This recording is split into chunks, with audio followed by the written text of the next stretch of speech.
อันใครได้ทางนี้จะมองเป็นห้อง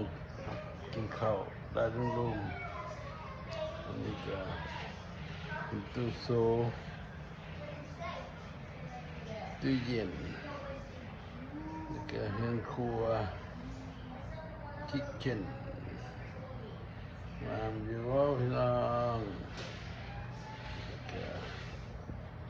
นี่ก็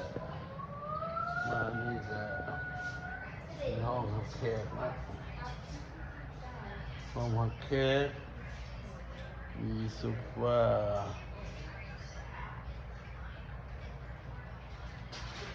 งามดีเลยพี่น้องโอเคเงินน้อย3 ห้องนอน2 ห้องน้ำนี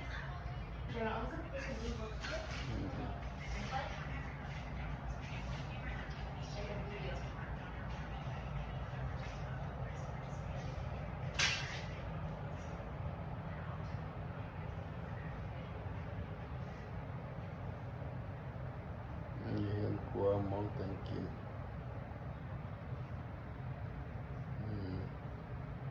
งามบ่พี่น้อง